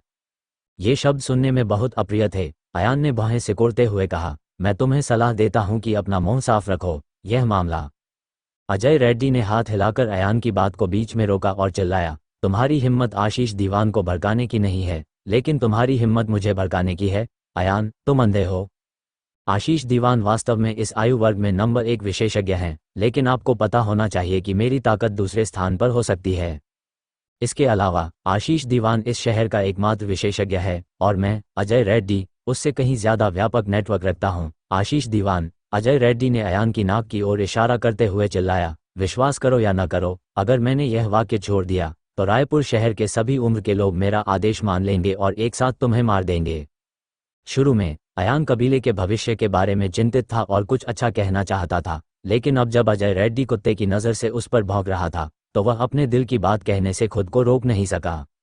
अयान क्रोधित हो गया और धीमी आवाज में बोला, क्या ऐसा है? अपने घोड़े ले आओ और मैं तुम्हारा मुझे नष्ट करने का इंतजार करूंगा। ठीक है, अजय रेड्डी ने दुष्टतापूर्वक मुस्कुराते हुए कहा, अब तुम घुटने टेक कर दया की भीख मांगोगे। ठीक है, ठीक है। आयुष सरदार जल्दी से चीजों को सही करने के लिए बाहर निकले। उन्होंने हंसते हुए कहा, युवा लोग ऊर्जा से भरे होते हैं, सभी लोग अपना क्रोध दबा लें। यदि आपको कुछ कहना है तो आप धीरे धीरे बोल सकते हैं। बूढ़े मास्टर ऋतिक। आयुष सरदार ने ऋतिक रेड्डी की तरफ देखा और कहा, आप बहुत बूढ़े हो गए हैं, ज्यादा गुस्सा मत होइए, बस युवक के मामले युवक पर ही छोड़ दीजिए। आप इतने सारे लोगों को स्थानांतरित करने का प्रयास क्यों कर रहे हैं? हर कोई पैसे के लिए व्यापार कर रहा है। यदि कोई ऐसी बात है जिसके बारे में आप बैठकर बात नहीं कर सकते तो आपको हंगामा क्यों करना है? ऋतिक रेड्डी ने मुस्कुराते हुए कहा, लॉर्ड सिटी लॉर्ड सही कह रहे हैं, फिर मैं उनके सेन कबीले के साथ अच्छी बातचीत करूंगा। कुलपति विक्रम। ऋतिक रेड्डी की नज़र विक्रम सेन पर पड़ी। विक्रम सेन ने थोड़ा सिर हिलाया। बड़े ऋतिक। ऋतिक रेड्डी ने कप का ढक्कन उठाया और कहा, मेरे पास आपके लिए 2 विकल्प हैं। सबसे पहले, अपने अच्छे पोते अयान को अभी मेरे पोते से माफी मांगने दो। साथ ही सेन परिवार को सबके सामने शपथ लेनी चाहिए कि वे आद्या कुमार पर दोबारा हमला करने के बारे में कभी नहीं सोचेंगे। विक्रम सेन प्रथम श्रेणी के मार्शल कलाकार थे और उनका गुस्सा किसी युवा से ज्यादा बुरा नहीं था। वह तुरंत जोर से हंसा। दूसरा वाला। ऋतिक रेड्डी ने व्यंग्यात्मक लहजे में कहा, दूसरी बात, आप जो चाहे कर सकते हैं, लेकिन मैं गारंटी दे सकता हूं कि अब से पूरे मायापुरी शहर में आपके सेन वंश के लिए कोई जगह नहीं होगी। हाँ, अयान गुस्से से हंसा और चिल्लाया, मैंने दूसरा विकल्प चुना। मैं देखना चाहता हूं कि आप मेरे सेन वंश को मायापुरी शहर से कैसे बाहर निकालते हैं। यह मत कहो कि मेरे और आद्या कुमार के बीच कुछ नहीं है। अगर कुछ है भी तो हमारे सेन कबीले में आकर जंगलीपन दिखाने की तुम्हारी बारी नहीं है। विक्रम सेन खड़े हुए और अयान की ओर सिर हिलाकर अयान की राय के प्रति अपना पूर्ण समर्थन व्यक्त किया, भले ही इसके लिए उन्हें बहुत बड़ी कीमत चुकानी पड़ी हो। छोटे अयान, आयुष सरदार अचानक उठ खड़ा हुआ और बोला, आवेगशील मत बनो, चलो अच्छी बातचीत करें। नगरपालिका, कुछ कहने की जरूरत नहीं है। ऋतिक रेड्डी भी खड़े हो गए। उसने अयान की ओर देखा और कहा, ठीक है, मैं आपके युवक के क्रोध और साहस की प्रशंसा करता हूं। उसने मुझसे ऐसे धृष्ट शब्द कहने का साहस किया। हालांकि मैं आपको सलाह देता हूं कि बोलने से पहले अपने दिमाग की जांच कर लें और अपना वजन कुछ किलोग्राम और कुछ टैल माप लें। चलो भी। तुरंत ही 8 आपूर्तिकर्ता भीड़ से अलग होकर सामने आ गए। 8 आपूर्तिकर्ताओं ने एक साथ अपनी मुठ्ठियां बांधकर विक्रम सेन की ओर हाथ बढ़ाते हुए कहा, कबीले के मुखिया विक्रम, मुझे माफ करें। ये कच्चे माल का व्यापार अनुबंध है जिस पर हमने सेन कबीले के साथ हस्ताक्षर किया है। 8 लोगों ने 8 अनुबंध सौंपे। एक आपूर्तिकर्ता ने अन्य की ओर से कहा, आज हम इस अनुबंध को तोड़ देंगे। हम निश्चित क्षतिपूर्ति का 1% से कम भुगतान नहीं करेंगे। और भविष्य में आपका सेन कबीला हमारे साथ व्यापार करने के बारे में नहीं सोचेगा। हम अब सेन कबीले से किसी भी सहयोग की मंशा को स्वीकार नहीं करेंगे। वहां मौत जैसा सन्नाटा छा गया। हर कोई असहाय होकर देख रहा था। 8 आपूर्तिकर्ताओं ने अनुबंध को मौके पर ही फाड़ दिया, उसे बर्फ की तरह फाड़ दिया और पूरे आसमान में फेंक दिया। ये सिर्फ उन 8 लोगों की बात नहीं है। ऋतिक रेड्डी ने व्यंग्यात्मक लहजे में हाथ हिलाया। आज 8 आपूर्तिकर्ताओं के अलावा मुझे मायापुरी शहर के सभी प्रमुख और सम्मानित आपूर्तिकर्ता भी मिल गए हैं। आपूर्तिकर्ताओं के समूह ने एक के बाद एक अपना रुख व्यक्त करते हुए कहा, हम ओल्ड मास्टर ऋतिक के निर्देशों का पालन करते हैं और भविष्य में सेन परिवार के साथ कोई सहयोग नहीं करेंगे। कैसा है? ऋतिक रेड्डी ने विक्रम सेन की ओर देखा और कहा, क्या तुम्हें इसका अफसोस है? पुनः मेरे पीछे आओ, पुनः मेरे पीछे आओ। अयान ने अपने दादा विक्रम सेन की ओर दोषी भाव से देखा। हालांकि विक्रम सेन जोर से हंसे, अफसोस? मुझे, विक्रम सेन को, कभी इसका अफसोस नहीं हुआ। चूंकि आप मेरे पोते अयान का दुर्भाग्य जानने आए हैं, इसलिए मैं, विक्रम सेन, अपना सारा पारिवारिक कारोबार आपके साथ बर्बाद करने को तैयार हूं। तो इसमें क्या बुराई है? पापा, दरवाजे के बाहर से तालियों की आवाज आई। उसके बाद जोरदार और शक्तिशाली चिल्लाहट सुनाई दी, बूढ़े मास्टर सेन बहुत साहसी हैं, मैं तुम्हारा प्रशंसक हूं। सभी ने एक साथ दरवाजे की ओर देखा और देखा कि लोगों का एक और समूह सिर ऊंचा करके अंदर आ रहा है। उसके सामने 2 व्यक्ति थे, एक पुरुष और एक महिला। वह आदमी लगभग 70 या 80 साल का था और उसका चेहरा लाल हो गया था। उनका स्वभाव निश्चित रूप से कुछ ऐसा था जिसे केवल तभी विकसित किया जा सकता था जब वे लंबे समय तक उच्च पदों पर रहे हों। जहां तक उस महिला का सवाल है, वह वास्तव में मिस रुयान। अयान की आंखें चमक उठीं और उसने पूछा, तुम यहाँ क्यों हो? वह महिला वास्तव में रुयान थी और उसके पीछे से एक छोटी सी परछाई चंचल सी दिखाई दी। भाई अयान, छोटी सिला आपसे मिलने आई है। अयान खुद को हंसने से रोक नहीं सका। ठीक है बड़े भाई, बाद में लिटिल सिला को मीठा फल खिलाएंगे। वास्तव में मैं 10 खाना चाहता हूँ। छोटी सिला की प्यारी आंखें चौड़ी हो गईं। वे एक दूसरे से बात कर रहे थे, लेकिन बाकी लोग थोड़े हैरान थे। बूढ़े मास्टर अजीत, ऋतिक रेड्डी बहुत खुश हुआ और जल्दी से रुयान के पास बैठे बूढ़े आदमी से पूछा, आप यहाँ क्यों हैं? हाँ, मेरे लिए सेन कबीले से निपटना काफ़ी है। मुझे आपको व्यक्तिगत रूप से आने के लिए परेशान करने की आवश्यकता नहीं है। आपूर्तिकर्ताओं ने जल्दी से अपनी मुठ्ठियां बंद की और झुककर कहा, बूढ़े मास्टर अजीत। जब वह बोल रहा था, तभी ऋतिक रेड्डी ने भी रुयान को देखा। इसके तुरंत बाद उसके चेहरे का भाव थोड़ा बदल गया। बाकी सभी ने वही विवरण देखा जो ऋतिक रेड्डी ने देखा था। Old master Ajit Fortune gathering pavilion के प्रमुख थे और मायापुरी मर्चेंट गिल्ड के वरिष्ठ भी थे। वह एक बुजुर्ग थे, ऋतिक रेड्डी जैसा कोई बुजुर्ग नहीं। सभी के चेहरे पर जो परिवर्तन आया वह ये था कि ओल्ड मास्टर अजीत वास्तव में रुयान से आधा कदम पीछे हट गए थे। क्या इसका मतलब यह नहीं है कि इस महिला का दर्जा ओल्ड मास्टर अजीत से भी ऊंचा है? यद्यपि चेहरे पर काले घूंघट वाली रहस्यमयी महिला की पहचान से सभी लोग हैरान थे, लेकिन वे सभी इस बात पर सहमत थे कि इस बार सेन वंश सचमुच खत्म होने वाला था। इस बार ऋतिक रेड्डी ने ओल्ड मास्टर अजीत को बाहर कर दिया था। चाहे सेन कबीला कितना भी सक्षम क्यों न हो, उन्हें आज्ञाकारी रूप से लेटना ही पड़ता था। इस समय बूढ़े आदमी ने ऋतिक रेड्डी को देखकर मुस्कुराया और अपनी मुठ्ठियां भींच लीं। बड़े ऋतिक, बहुत दिनों से मिले नहीं। हालांकि इस बार ये बूढ़ा आदमी सेन कबीले को दंडित करने के लिए यहाँ नहीं है। मैं एक महत्वपूर्ण व्यक्ति का सभी से परिचय कराना चाहता हूँ। बूढ़े मास्टर अजीत ने एक और आधा कदम पीछे हटकर रुयान की ओर अपना हाथ बढ़ाते हुए कहा, यह व्यक्ति हमारे बैकस्टेज मालिक राजकुलीन परिवार की एक महत्वपूर्ण हस्ती मिस रुयान है। ओह, तो यह मिस रुयान है। ऋतिक रेड्डी ने मुस्कुराने की पूरी कोशिश की और जल्दी से रुयान का अभिवादन किया, लेकिन उनकी आंखों में स्पष्ट रूप से आश्चर्य के भाव थे। बहुत से लोग जो इतने ऊंचे पद पर नहीं थे, वे राजकुलीन वंश शब्द का अर्थ नहीं जानते थे। हालांकि ऋतिक रेड्डी ने इसके बारे में सुना था। वह जानता था कि राजकुलीन कबीला छाया महाद्वीप और यहाँ तक कि फीनिक्स महाद्वीप में भी अतुलनीय रूप से शक्तिशाली अस्तित्व रखता था। हालांकि ऋतिक रेड्डी यह नहीं बता सके कि राज अभिजात कबीला कितना शक्तिशाली था। उसने इसके बारे में केवल सुना था।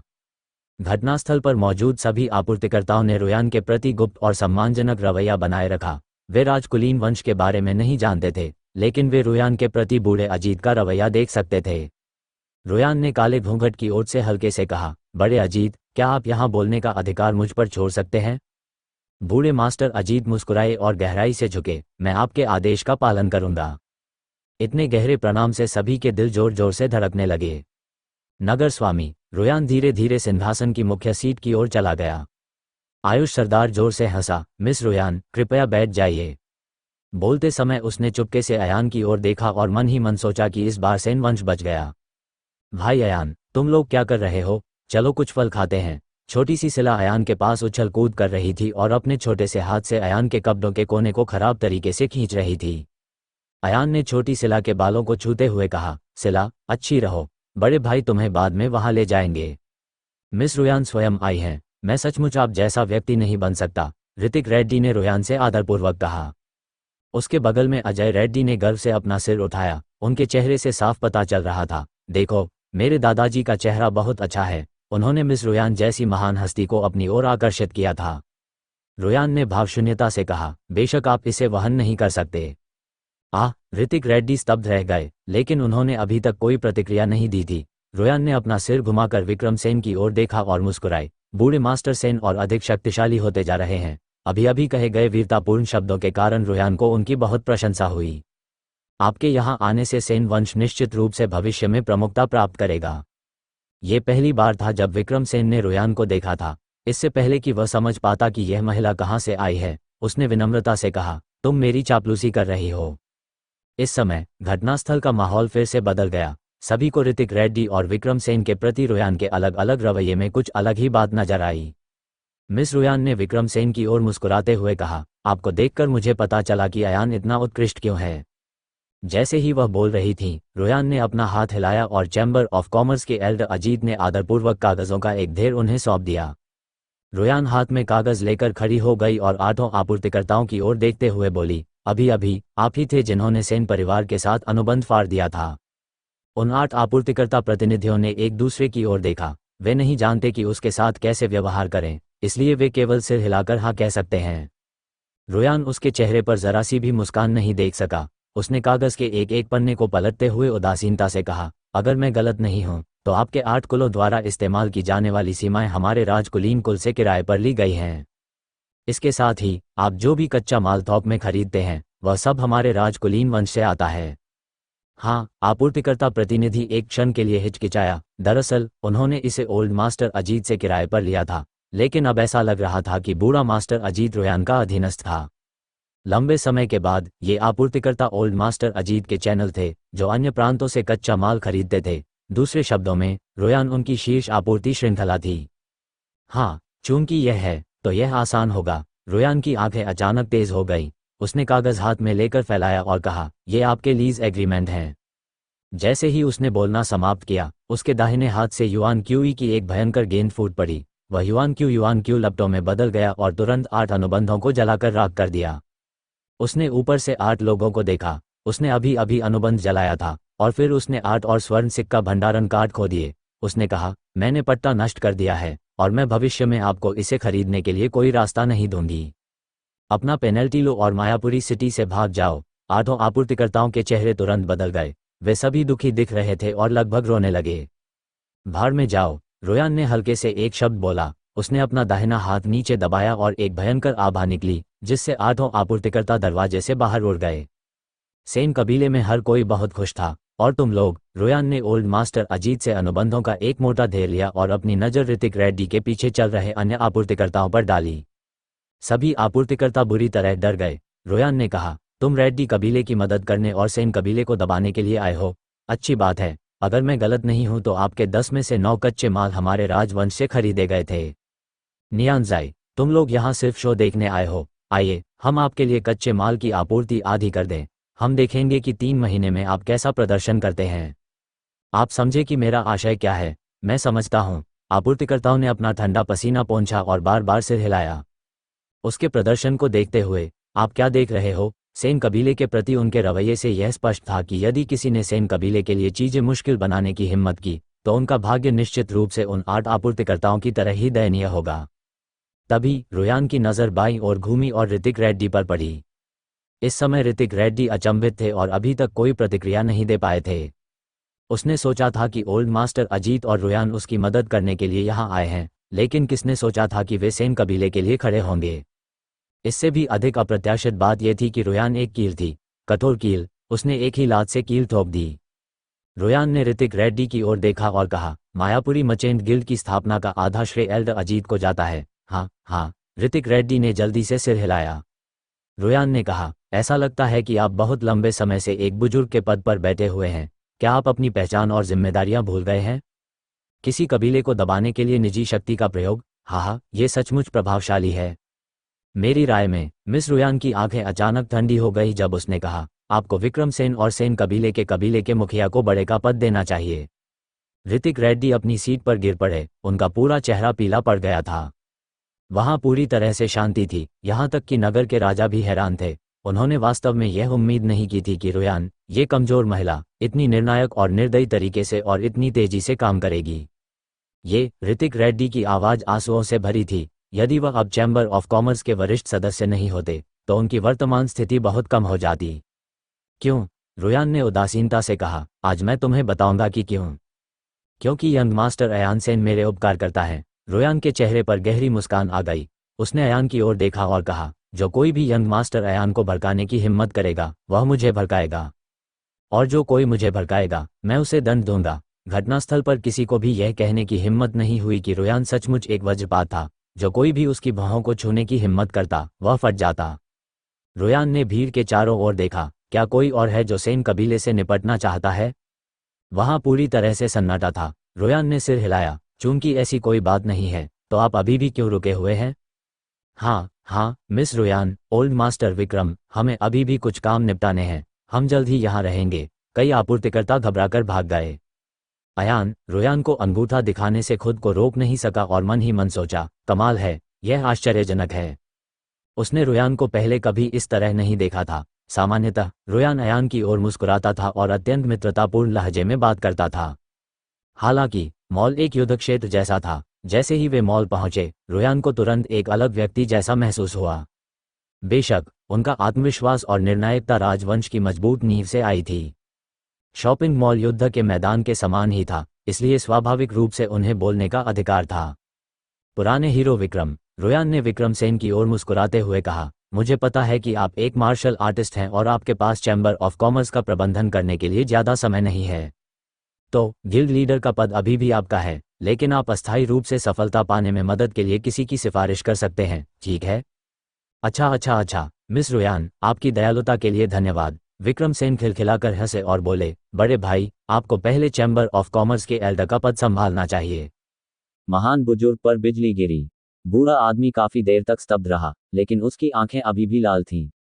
उन्होंने विक्रम सेन को प्रणाम किया। दूसरे भाई, हमने पहले भी सेन वंश के साथ ऐसा ही व्यवहार किया था, लेकिन आप फिर भी। विक्रम सेन ने हाथ हिलाकर कहा, अतीत का उल्लेख करने की कोई आवश्यकता नहीं है। हम सभी सेन कबीले से खून बह रहा है। हमारी हड्डियां और नसें टूट गई हैं। हाँ, महान बुजुर्ग मुस्कुराए। उसका हृदय की गहराइयों से लौट आया। उनका दृढ़ विश्वास था कि भविष्य में चाहे जो भी हो, वे सेन कबीले के सदस्य के रूप में ही पैदा हुए थे, और मृत्यु भी सेन कबीले का भूत ही थी।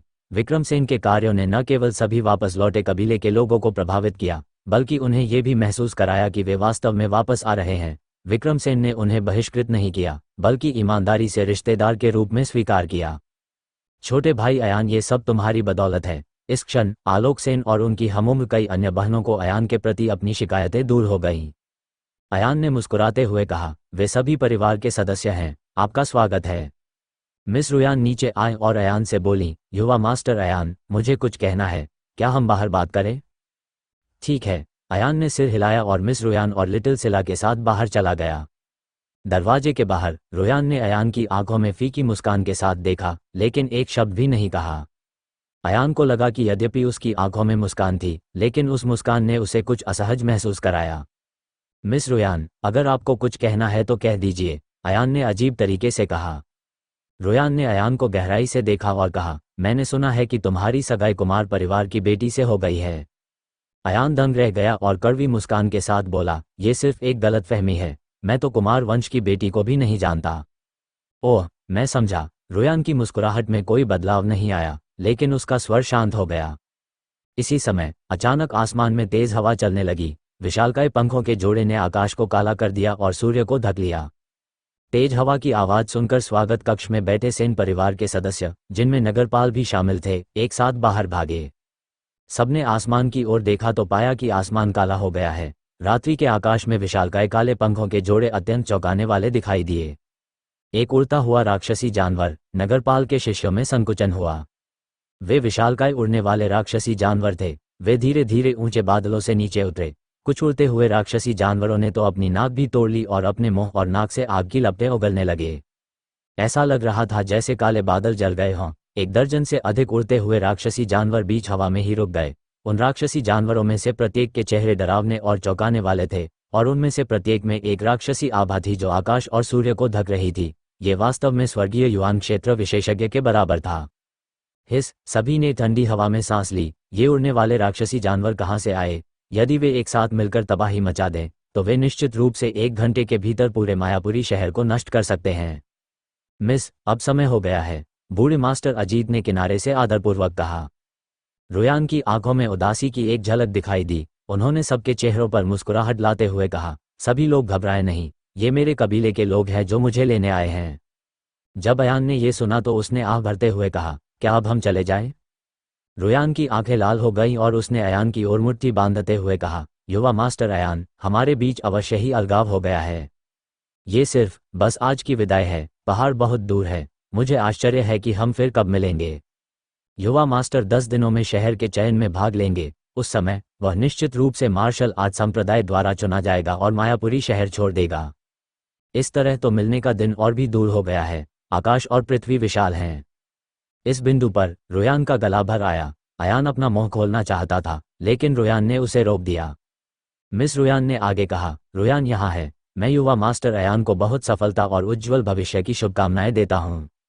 अयान का दिल भी बहुत दुखी था, लेकिन उसने एक शानदार मुस्कान के साथ जोर देकर कहा, मिस रुयान, मैं भी आपके लिए एक अच्छे इनाम की कामना करता हूँ। अब से आप निश्चित रूप से अच्छे भाग्य का आनंद लेंगे। मुझे आशा है कि आप अंत तक जाएंगे। इससे पहले कि अयान अच्छा शब्द बोल पाती, रुयान ने अपने मुंह को ढकने के लिए 2 सफ़ेद प्याज जैसी उंगलियों का इस्तेमाल किया। रुयान ने अयान की आंखों में गहराई से देखा और धीरे से कहा, अलविदा मत कहो। इतना कहकर रुयान ने आंसू बहाते हुए मुस्कुराई और अपना घूंघट हटा दिया। उसने अपना सिर हिलाया और अयान के मुंह पर अपनी उंगली को हल्के से चूमा। इस चुंबन के बाद मिस रुयान के गाल लाल हो गए। उसने अपनी उंगलियां पीछे खींच लीं और लिटिल सिला को तेज रोशनी की किरण में खींच लिया जो सीधे आसमान में जा रही थी। आकाश में छोटी सिला की चांदी जैसी हंसी सुनी जा सकती थी। भाई अयान, तुम्हें अभी भी मेरे 10 मीठे फल देने हैं। अयान काफी देर तक वहीं रुका रहा। उड़ते हुए राक्षसी जानवरों के विशाल बेड़े को बादलों में चढ़ते देखकर उसका हृदय भावनाओं से भर गया। वह ये बताने में असमर्थ था कि उसे कैसा महसूस हो रहा था। उसके पीछे नगर प्रभु ने अयान के कंधे पर थपथपाया और कहा, हम पहले ही बहुत दूर आ चुके हैं। अयान ने पलटकर भीड़ की ओर देखा और मुस्कुराया, सब लोग वापस आ जाओ, मैं अकेला रहूंगा। सेन कबीले को छोड़ने के बाद अयान उस जागीर में वापस आ गया जो रुयान ने उसे दी थी। अभी भी वही रात थी और वही खूबसूरत नजारा था, लेकिन आज अयान एक बार फिर अकेला था। पिछले जन्म में अपनी प्रिय स्त्री से मिले विश्वासघात के कारण अयान का प्रेम जैसी चीजों पर से विश्वास उठ गया। ये भी कहा जा सकता है कि वह हाई अलर्ट पर थे। अब उसे प्यार पर बिल्कुल भी विश्वास नहीं था और उसके दिल में केवल मिस रुयान के प्रति अंतहीन कृतज्ञता थी। वह चांदनी के सामने अकेले शराब पीता रहा। रात धीरे धीरे गहरी होती गई और हवा धीरे धीरे ठंडी होती गई। हालांकि अयान के दिल में गहरा दुख धीरे धीरे खत्म हो गया। उसने अपना गिलास उठाया और खुद से कहा, काश मैं मार्शल आर्ट के मार्ग पर और आगे बढ़ पाता और मजबूत बन पाता। तो फिर मैं एक दिन मिस रुयान से फिर जरूर मिलूंगा। बोलते हुए अयान ने मदन की ओर अपना गिलास उठाया और कहा, मिस रुयान, छाया सिटी में इस समय के दौरान मेरा ख्याल रखने के लिए धन्यवाद। यहाँ आप मेरी हर चीज में मदद करते हैं। भविष्य में मैं, अयान, तुम्हारे लिए निश्चित रूप से आग और पानी से गुजरूंगा। जंगल में विंडचेजिंग कोल्ड 2 बार टूट गया। सेंट मैनर में लौटने के बाद भोर हो चुकी थी और अयान सो गया। वह कई दिनों से कड़ी मेहनत कर रहा था और उसे आराम करने का समय ही नहीं मिल पाता था। खेती के उत्साहपूर्ण दिनों में उसे थकान महसूस नहीं होती थी, लेकिन अब वह पूरी तरह से आराम में था और उसे तुरंत नींद आ गई। यह नींद भोर से लेकर रात तक चलती थी। जब वह उठा तो आकाश में पूरा चांद लटका हुआ था। मुझे यकीन नहीं हो रहा कि मैं इतने लंबे समय से सो रहा था। अयान ने हाथ बढ़ाया। ठीक है, मैं पिछले कुछ दिनों से केवल अपनी साधना पर ही ध्यान केंद्रित कर रहा हूँ। मैं भूल गया हूँ कि मेरे दादाजी की मार्शल दाव बाधाएं कैसी थीं। चलो हम चलकर उससे मिलें। उसने बस सफाई की और दरवाजा खोल दिया। चांदनी छोटे से आंगन पर पड़ रही थी। कुछ साधारण फूल और पौधे, एक छोटा पेड़, काफी कलात्मक थे। इस समय अयान का मूड बहुत शांत था। उन्होंने याद किया कि मिस रुयान के आने और उनके जाने के बीच वास्तव में कई चीजें घटित हुई थीं। अयान ईमानदारी से मुस्कुराया और आंगन के मेहराब की ओर चला गया। ठीक इसी समय खतरे की एक बड़ी भावना ने अयान के दिल की धड़कनें बढ़ा दीं। यह एक अदृश्य हत्या का इरादा था जिसने अयान को घेर लिया, जिससे अयान को मृत्यु का अभूतपूर्व संकट महसूस हुआ। अयान ने इसके बारे में सोचा भी नहीं और अवचेतन रूप से शैडो स्टेप्स का उपयोग कर लिया। शक्तिशाली फ्लैश शैडो स्टेप्स के कारण वह एक प्रतिरूप में बदल गया और पलक झपकते ही पीछे हट गया। लगभग उसी समय जब अयान पीछे हटा, काली रात के आसमान से अचानक एक अत्यंत तेज तलवार जैसी रोशनी आई। यद्यपि अयान ने बहुत तेजी से बचाव किया, फिर भी तलवार की रोशनी ने अयान की छाती को छुआ और अत्यधिक खतरे के साथ उसे छूकर निकल गई। तलवार की रोशनी, सार। अयान ने अपना सिर नीचे किया और अपनी छाती से कटे हुए लंबे लबादे को देखा। वह अपने दिल में ठंडक महसूस करने से खुद को नहीं रोक सका। तलवार की रोशनी चूक जाने के बाद वह उड़कर आंगन में एक पत्थर की मेज से टकराई, साथ ही उसके पीछे आंगन की दीवार से भी टकराई। इतनी तेजी, अयान की पुतलियां सिकुड़ गईं। सौभाग्य से उनके फ्लैश टेप सफल रहे, लेकिन फिर भी वह केवल फ्लैश टेप्स के साथ दुश्मन के हमले को चकमा देने में सक्षम थे। बिना कुछ सोचे समझे उसने तुरंत अपना सिर उठाया और रात के आकाश की ओर देखते हुए उस दुश्मन को ढूंढने की कोशिश करने लगा जिसने उस पर घात लगा रखा था। हालांकि अयान की गहरी समझ के कारण वह दुश्मन के युआन क्यूई उतार चढ़ाव को महसूस करने में असमर्थ था। न ही वह दुश्मन के क्षेत्र का निर्धारण करने में सक्षम था, न ही वह दुश्मन के स्थान को लॉक करने में सक्षम था। इस स्थिति से केवल एक ही समस्या की व्याख्या हो सकती थी, और वह ये कि दुश्मन की मार्शल आर्ट की क्षमता अयान से कहीं अधिक थी। मार्शल आर्ट की दुनिया में यह एक बहुत ही सामान्य और घातक घटना थी। क्षेत्र दमन क्या था? उदाहरण के लिए, यदि अयान जियांटियन प्रथम स्तर पर था और 4000 जिन शक्ति जारी कर सकता था, और उसका दुश्मन जियांटियन छठी परत पर था और वह भी 4000 जिन शक्ति जारी कर सकता था, तो जो हारेगा वह अयान होगा। उदाहरण के लिए, यदि किसी चट्टान की तुलना किसी पर्वत से की जाए, तो चट्टान का पदार्थ समान होगा, घनत्व समान होगा, तथा गुणवत्ता भी समान होगी। हालांकि अगर दोनों टकरा गए तो निश्चित रूप से विजेता पहाड़ होगा, पत्थर नहीं। हर बार जब शत्रु उनके अपने क्षेत्र से थोड़ा ऊपर होता, तो क्षेत्र दमन का प्रभाव और भी अधिक स्पष्ट हो जाता। ऐसा क्यों था कि अयान की विस्फोटक शक्ति अत्यंत प्रबल होने के बावजूद भी वह जेम्स अग्रवाल और आशीष दीवान के विरुद्ध कोई लाभ प्राप्त करने में असमर्थ था? इसका एक बड़ा कारण राज्य का दमन था। लानत है, अयान ने दांत पीसते हुए कहा। वह जानता था कि शत्रु का क्षेत्र उसके क्षेत्र से कहीं अधिक बड़ा है। भले ही वह अपनी जान जोखिम में डाले, वह दुश्मन का प्रतिद्वंद्वी नहीं हो सकता। जैसे ही अयान ने तलवार की पहली रोशनी को चकमा दिया, वह बिना किसी हिचकिचाहट के दीवार पर कूद गया। उसकी इस हरकत से उत्पन्न हल्के कंपन के कारण एक और दृश्य सामने आ गया। पत्थर की मेज और आंगन की दीवार जो तलवार की रोशनी से कट गई थी, पहले अछूती रह गई थी, अब अयान की छलांग के बाद वे सब टूट गए थे। पत्थर की मेज चुपचाप 2 हिस्सों में टूटकर जमीन पर गिर गई, आंगन की दीवार भी गिर गई। इस दृश्य को देखकर अयान की पुतलियां सिकुड़ गई। जब आंगन की दीवार ढह गई, तो वह एक बार फिर दूसरी दीवार पर कूद गया और दक्षिण पूर्व की ओर दौड़ने के लिए तैयार हो गया। दक्षिण पूर्व वह स्थान था जहां उनके दादा विक्रमसेन रहते थे। जो शत्रु उस पर छिपकर आक्रमण करने आया था वह कम से कम मूल क्षेत्र से ऊपर था। पूरे सेन मैनर में एकमात्र व्यक्ति जो उसे बचा सकता था संभवतः केवल दादाजी ही थे। हालांकि दुश्मन स्पष्ट रूप से अयान को आसानी से छोड़ने को तैयार नहीं था। पलक झपकते ही रात्रि के आकाश से दूसरी तलवार की रोशनी चमक उठी। ये दूसरी तलवार की रोशनी पहले की तुलना में अधिक तेज और भयंकर थी। संकट की इस प्रबल भावना ने अयान की मांसपेशियों को भी बुरी तरह जकड़ लिया। इस बार अयान पहले से तैयार था। जब दूसरी तलवार की रोशनी उस पर पड़ी तो उसने पहले ही दूसरा फ्लैश स्टेप सही ढंग से निष्पादित कर लिया था और उसका शरीर एक ऐसी छवि में बदल गया जो रात के आकाश को चीरती हुई दिखाई दे रही थी।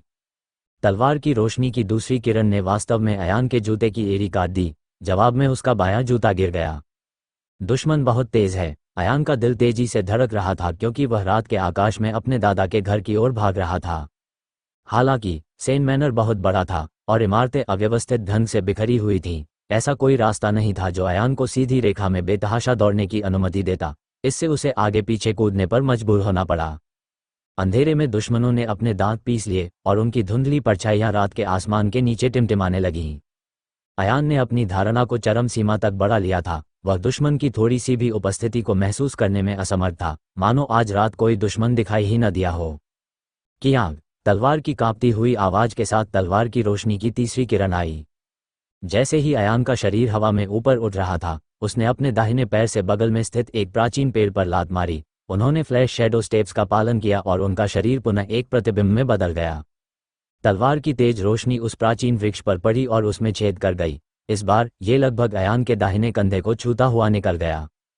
इस बार तलवार की रोशनी पिछली बार से भी तेज थी। इससे न केवल अयान की आस्तीन कट गई बल्कि उसकी त्वचा और मांस का एक छोटा टुकड़ा भी कट गया। खून तुरंत ही बाहर निकल गया। ये बहुत खतरनाक था। दुश्मन की हर चाल का विरोध करना अयान के लिए मुश्किल होता जा रहा था। भले ही उन्होंने चकमा देने के लिए शक्तिशाली फ्लैश टेप्स का इस्तेमाल किया हो, लेकिन इसे कदम दर कदम झटका भी कहा जा सकता है। धत्तेरी की, अयान ने अपने कंधों को ढक लिया और दुश्मन के हमले के बीच के अंतराल का फायदा उठाते हुए अपने दादा के निवास की ओर तेजी से भागा। उसने मन ही मन सोचा, अपनी पहचान छुपाने के लिए इस दुश्मन ने एक भी मार्शल कौशल का उपयोग नहीं किया और हमला करने के लिए शुद्ध युआन क्यूई का इस्तेमाल किया। इससे अयान के लिए दुश्मन की उत्पत्ति का पता लगाना असंभव हो गया। कितनी तेज गति की तकनीक है। अचानक अयान के ऊपर से एक कर्कश और गहरी आवाज आई। अयान का दिल कांप उठा। वह बहुत करीब था। ऐसा लग रहा था कि यह लत अयान के सिर के ऊपर से आ रही है और यह एक धीमी फुसफुसाहट की तरह लग रही थी। अचानक कानों में पड़ी इस तरह की आवाज अयान के लिए बहुत बड़ा खतरा लेकर आई। लेकिन तो क्या हुआ? आपकी छोटी सी जियांटियन छठी परत के साथ यह आपको मारने जितना आसान है। जैसे ही दुश्मन की आवाज शांत हुई, अगला हमला तुरंत आ गया। इस बार दुश्मन ने अप्रत्याशित रूप से एक पंक्ति में 3 तलवार रोशनी काट दी। ये 3 तलवार रोशनियां बहुत बड़ी नहीं थीं। उनमें से प्रत्येक केवल 1 मीटर लंबा था, लेकिन उनमें निहित शक्ति अकल्पनीय थी। ये 3 तलवारें बहुत ही खतरनाक थीं, जिन्होंने अयान के सामने, बाएं, दाएं और 3 अन्य दिशाओं को बंद कर दिया था। चाहे अयान किसी भी दिशा में भागता, वह दुश्मन की तलवार से 2 टुकड़ों में विभाजित हो जाता। हालांकि अगर वह समय पर रुक जाता तो वह तलवार की रोशनी से बच सकता था, लेकिन दुश्मन उसे पकड़ने का अवसर पा लेता। अपनी लाचारी में अयान ने एकमात्र रास्ता चुना, जो था ऊंची छलांग लगाना। उन्होंने 40 से 50 मीटर ऊंची छलांग लगाने के लिए फ्लैश स्टेप उधार लिया। यद्यपि उसने दुश्मन के हमले को चकमा दे दिया था, लेकिन इससे अयान को उसी समय एक और निराशाजनक स्थिति का सामना करना पड़ा। हवा से शक्ति उधार लेने का कोई मतलब नहीं था। अयान का शरीर हवा में ऊपर उठ गया और वह अब फ्लैश शैडो स्टेप्स का उपयोग करने में सक्षम नहीं था। रात के घने अंधेरे आसमान में दुश्मन की कर्कश और भयावह हंसी धीरे धीरे गूंजने लगी। इसके तुरंत बाद एक घातक तलवार प्रकट हुई। तलवार की रोशनी ने अयान पर सटीक निशाना साधा। चमकदार युआन क्यूई आकाश को भेदती हुई पीछे प्रकाश की एक मोटी छाया छोड़ती हुई निकल गई। अयान इसे टाल नहीं सका और अपने दिल में एक दुख भरी चीख निकाले बिना नहीं रह सका। क्या ये हो सकता है कि वह आज रात मर जाएगा? मेरे पोते को चोट पहुंचाने की हिम्मत कौन कर सकता है? जीवन और मृत्यु के इस क्षण में एक गहरी गर्जना ने रात के सन्नाटे को तोड़ दिया। विक्रमसेन प्रचुर मात्रा में युआन क्यूई से लिपटे हुए थे और आकाश में उड़ गए। उसने अपने दाहिने हाथ से मुट्ठी बंद की और जोर से मुक्का मारा। युआन क्यूई एक विशाल मुट्ठी प्रकाश में संघनित। युआन क्यूई की मुट्ठी तलवार की रोशनी से टकराई और तलवार की रोशनी तुरंत बिखर गई। दादाजी, अयान बहुत खुश हुआ और उसने राहत की सांस ली। विक्रमसेन के आगमन से हत्यारे की अयान की हत्या की योजना विफल हो गई। रात के आकाश में छिपे हुए शत्रु ने ठंडे स्वर में डांटा, बूढ़े मरे हुए। विक्रमसेन ने अयान की बांह पकड़ी और पूरी ताकत से उसे दूर फेंकते हुए कहा, छिप जा छोटे अयान। इसके बाद विक्रमसेन क्रोधित हो उठे और रात्रि आकाश में एक निश्चित स्थान पर चिल्लाए, किसने अकेले सेन मैनर पर हमला करने और उसे मारने की हिम्मत की? एक तलवार की रोशनी विक्रमसेन को जवाब दिया। ये तलवार की रोशनी 5 मीटर लंबी थी। तलवार की रोशनी की शक्ति पिछली तलवार रोशनी से कई गुना अधिक थी। हालांकि क्योंकि यह एक भारी तलवार का हमला था, न कि एक हल्की तलवार, ये पिछली तलवार की तरह तेज नहीं था। सेन झांग की महत्वाकांक्षा क्रोध से भरी हुई थी। अयान उनका सबसे अच्छा पोता और सेन वंश का एकमात्र भविष्य था। आज रात किसी ने उसके घर में घुसकर हत्या करने का दुस्साहस किया। विक्रमसेन ने धीमी आवाज में दहाड़ लगाई और फिर से मुक्का मारा। इस बार जब मुठियां और तलवारें टकराई तो तलवार की रोशनी एक बार फिर जमीन पर आ गिरी और विक्रमसेन के घूंसे से चकनाचूर हो गई। जहां तक विक्रमसेन की मुट्ठी का सवाल है, वह रात के आकाश को भेदती हुई धीरे धीरे उड़ गई। जाहिर है, उसने दुश्मन पर वार नहीं किया। जिस प्रकार मुट्ठी की किरणें आकाश को भेद रही थीं, मुट्ठी की किरणों के प्रकाश ने अंततः अयान को, जो अधिक दूर नहीं था, दुश्मन के निशान देखने में सक्षम बनाया। ये रात्रिकालीन कपड़े पहने एक रहस्यमय व्यक्ति था। उसका पूरा शरीर काले लबादे में लिपटा हुआ था और केवल एक जोड़ी उदास और ठंडी आंखें ही दिखाई दे रही थीं। अयान ने चुपके से सिर हिलाया, ये जानते हुए कि वह सुरक्षित है। दादा विक्रमसेन मूल क्षेत्र के 9वें स्तर पर थे, इसलिए इस रात्रि हमले का दुश्मन मूल क्षेत्र के 9वें स्तर से नीचे होना चाहिए। बूढ़े कमीने, तुम मौत को दावत दे रहे हो। रात्रि के आकाश में काले वस्त्र पहने शत्रु ने कर्कश स्वर में गाली दी, किंतु जब उसने अपने शरीर को ऐंठते देखा तो उसकी तलवार उसकी ओर मुड़ गई। युद्ध कौशल। अयान दंग रह गया। शत्रु ने वास्तव में युद्ध कौशल का प्रयोग किया था। दुश्मन की तलवार का वार कोई छोटी बात नहीं थी। यह अब शुद्ध तलवार की रोशनी नहीं थी। इसके बजाय तलवार की रोशनी एक विकृत आकार ले रही थी। जैसे ही यह रात के आकाश में से गुजरा, एक जहरीले सांप की हल्की फुफकार सुनाई दी जो संदेश उगल रहा था। इस बार दुश्मन के हमले से उसकी ताकत नहीं छिप सकी। अयान ने तलवार की रोशनी के युआन क्यूई उतार चढ़ाव से अनुमान लगाया कि दुश्मन मूल वापसी क्षेत्र के 4थे और 6ठे स्तर के बीच होना चाहिए। विक्रमसेन का मुक्का तलवार की रोशनी से टकराया और एक अजीब सी आवाज आई। तलवार की रोशनी ने वास्तव में मुट्ठी की रोशनी को 2 भागों में विभाजित कर दिया। विक्रमसेन का दिल धड़कने लगा और फिर उन्होंने मुक्के मारना जारी रखा, 2 मुक्कों का इस्तेमाल करके दुश्मन की तलवार की शक्ति को बेअसर कर दिया। अयान ने गहरी बाहें सिकोड़ी। स्थिति बहुत अच्छी नहीं थी। दुश्मन दादाजी के दायरे से पीछे रहकर दादाजी की मुट्ठी की रोशनी को शांत करने में सक्षम था। इसका मतलब यह था कि दुश्मन का युद्ध कौशल स्तर दादाजी से कहीं अधिक ऊंचा होना चाहिए। उसी समय अयान खुद को मूर्ख कहने से नहीं रोक सका। लंबे समय से वह अपने दादा की मार्शल दाव अर्चन पर ध्यान केंद्रित कर रहा था, ये सोचकर कि यह अर्चन ही थी जिसने उसे आगे बढ़ने से रोका था। लेकिन अब उसे अचानक एहसास हुआ कि उसने अपने दादा को उच्च श्रेणी की खेती की तकनीक क्यों नहीं सिखाई थी। हालांकि दादाजी पहले ही अर्चन को तोड़ चुके थे, फिर भी मूल वापसी के 9वें स्तर से स्वर्गीय मूल के पहले स्तर तक आगे बढ़ना अपने आप में एक बहुत बड़ी बात थी। क्या चोर है? विक्रमसेन ने क्रोधित होकर श्राप दिया और अपनी अंगूठी से एक चमकीला भाला निकाला। Sen family gun. दुश्मन ठंडी हंसी हंसा। उसकी हंसी तिरस्कार से भरी थी, लेकिन उसने देखा कि उसके हाथ में तलवार 4 बार कट चुकी थी। इन चारों वारों में युद्ध कौशल का प्रयोग किया गया था, लेकिन चारों तलवार की रोशनियां अत्यंत विचित्र थीं। तलवारों की रोशनी विक्रमसेन की ओर सीधी रेखा में नहीं वार करती थी, बल्कि जहरीले सांपों की तरह 4 मुड़ी हुई आकृतियों में बदल जाती थी। 4 मुड़ी हुई तलवारों की रोशनी ने पूरी तरह से अलग अलग परिमाणों के 4 चाप बनाए, जो 4 अलग अलग दिशाओं से विक्रमसेन पर हमला कर रहे थे। ये विक्रमसेन भी दंग रह गया। उसने अपने जीवन में ऐसा अथाह युद्ध कौशल कभी नहीं देखा था। विक्रमसेन ने दांत पीसते हुए चिल्लाया, 1000 सैनिकों को नष्ट कर दो। उसका शरीर मुड़ गया और भाले ने भाले की रोशनी का एक विशाल छल्ला बना दिया। इस भाले की मारक क्षमता बहुत अधिक थी, जो दुश्मन की तलवार की रोशनी के सभी आक्रमण कोनों को अवरुद्ध कर देती थी। हालांकि वे 4 अजीब तलवार की रोशनी जहरीले सांपों की तरह थीं, जो विक्रमसेन की भाले की रोशनी को बुरी तरह से जकड़ रही थीं। भयावह बात यह थी कि विक्रमसेन की शक्ति, जो दुश्मन की शक्ति से कम 4 गुना अधिक थी, के बावजूद भाला किरण तलवार की 4 किरणों की शक्ति का प्रतिरोध करने में असमर्थ था। तुरंत ही वलय के आकार की भाले की रोशनी को 4 सांप के आकार की तलवार की रोशनी ने नंगी आंखों से देखी जा सकने वाली गति से कुचल दिया। विक्रमसेन चिल्लाया और अपनी युआन क्यूई बाहर निकाल दी। उन्होंने बड़ी मात्रा में युआन क्यूई खर्च किया और लगातार 3 शॉट मारे। कुल 4 भाले की किरणें 4 सर्प के आकार की तलवार की किरणों पर उतरी और अंततः दुश्मन की तलवार की किरणों को रद्द कर दिया। हालांकि इस समय विक्रमसेन पहले से ही हौंफ रहे थे, लेकिन दुश्मन जो हल्के से पेड़ की चोटी पर उतरा था पूरी तरह से अप्रभावित था। इसके तुरंत बाद दुश्मन ने दुष्टतापूर्वक हंसते हुए कहा, बूढ़े आदमी, मैं तुम्हारी जान चाहता हूं। अच्छा नहीं है। अयान का दिल अचानक धड़कना बंद हो गया। वह दुश्मन के शरीर पर असामान्य युआन क्यूई उतार चढ़ाव महसूस कर सकता था। इस प्रकार एक आश्चर्यजनक दृश्य उपस्थित हुआ। दुश्मन ने अचानक अपनी तलवार ऊंची उठाई और उसके शरीर में युआन क्यू असामान्य तरीके से तेजी से बहने लगा, यहाँ तक कि युआन क्यूई भी दुश्मन के शरीर के चारों ओर लिपट गई और युआन क्यूई के उल्टे भंवर की तरह आकाश में वापस बह गई। इसके तुरंत बाद दुश्मन के पीछे एक धुंधला सा विशालकाय प्रेतवत पैटर्न दिखाई दिया। यह एक विशाल सांप का चेहरा था। इस वाइपर का चेहरा 10 मीटर लंबा और 8 मीटर चौड़ा था। यह इतना अजीब था कि इसने दुश्मन की पीठ को घेर लिया। विशाल वाइपर का चेहरा दुश्मन के चेहरे से बिल्कुल विपरीत था, जिसकी लंबाई 2 मीटर से भी कम थी, जिससे रात के आकाश में ठंडा वाइपर बेहद हैरान दिख रहा था। अयान ने दांत पीसकर ठंडी हवा में सांस ली। कम से कम ये पृथ्वी स्तर का शुरुआती मार्शल कौशल है। विक्रमसेन के चेहरे का भाव भी बदल गया। वह अविश्वास से दृश्य को देख रहा था और उसकी आंखें खुली की खुली रह गईं। इस समय दुश्मन ने भयावह रूप से हंसते हुए गहरी आवाज में कहा, पृथ्वी दानव सांप राजा तलवार। जैसे ही उसने युद्ध कौशल का नाम लिया, उसके पीछे मौजूद प्रेत सांप ने अचानक अपना विशाल मुंह खोल दिया। जहां तक वाइपर के ठीक सामने खड़े दुश्मन का सवाल है, उसकी तलवार अचानक बाहर निकली और एडर के दूध की तरह बाहर निकल पड़ी। तलवार की रोशनी वास्तव में गहरे लाल रंग की थी और यह 20 मीटर तक लंबी हो सकती थी।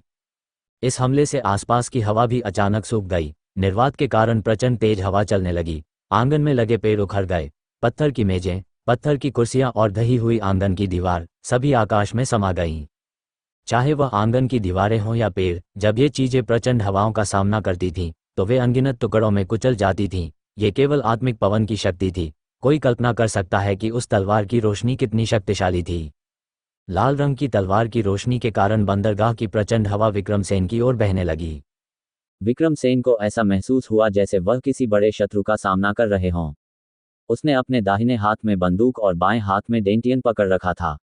उसके चेहरे पर असामान्य लालिमा दिखाई दे रही थी। अरे, दादाजी अपना डेंटियन जला रहे हैं। अयान हैरान रह गया। एक मार्शल कलाकार के लिए डेंटियन को जलाना अत्यंत हानिकारक कार्य था। जैसा कि नाम से ही स्पष्ट है, एक मार्शल कलाकार थोड़ी सी ताकत के लिए अपने डेंटियन का त्याग कर देता था। इसके बाद इस तरह का व्यवहार मार्शल कलाकारों को गंभीर चोटों का कारण बनता था, जिसमें गंभीर चोटों से लेकर साधना में पीछे हटना भी शामिल था।